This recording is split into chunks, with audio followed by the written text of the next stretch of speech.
ஐயா வணக்கம். நம்ம சேலம் ஆன்லைன் அஸ்ட்ரோ டிவிக்கு வந்திருக்கீங்க. மிக அற்புதமான ஒரு கேள்வி நமக்காக காத்து. இன்னைக்கு நிறைய இளைஞர்கள் 30 வயசு ஆகியும் திருமணம் ஆகல. இன்னும் சில பக்கம் போகும்போது 35, 40 வயசு ஆகியும் திருமணம் ஆகல. அவங்க திருமணத்திற்கு எது தடையாக இருக்குது? சார், ஒரு ஆணோ ஒரு பெண்ணோ லக்னத்துக்கு 2, 7, 11 தான் திருமணத்தை நடத்தி வைக்குது. 2, 7, 11. இப்போ இந்த 2, 7, 11 அந்த ஜாதகத்துக்கு திசை வராதே போகுது.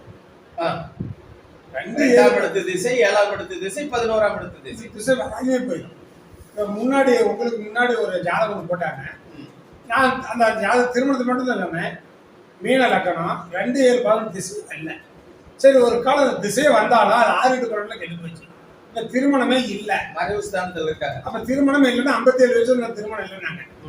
ஒரு ஜாதகத்தில் 2, 7, 11 கேந்திர திரியோணத்திலிருந்து அதனுடைய திசை வந்தால் இளமையில் கல்யாணம் பண்ணுறாங்க. 2, 7, 11 திசையே வராது போயிட்டா கல்யாணம் ஆகவே அடுத்தது 2, 7, 11ஆம் தேதி திசை கூட வரும். அது 6, 8 12 தொடர்ந்து இருந்தால் திருமணம் ஆகாது. 30 ஆகலாம், 35 ஆகலாம், 40 ஆகலாம், 50 வயசு கூட நீங்க திருமணம் ஆகாது இருக்கிறாங்க. 2, 7, 11 கேந்திர திரியோணம் தொடர்ந்து இருந்தால் இளமையில் திருமணம் ஆகும். 2, 7, 11 6, 8 12 போய் கெட்டு இருந்தாலும் திசை வந்தாலும் கல்யாணம் ஆகாது சார்.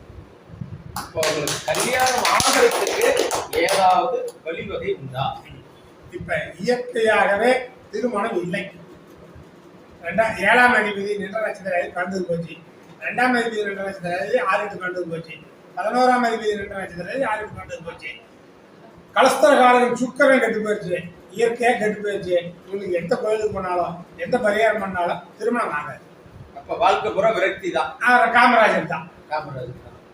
சரிங்கய்யா, நன்றி.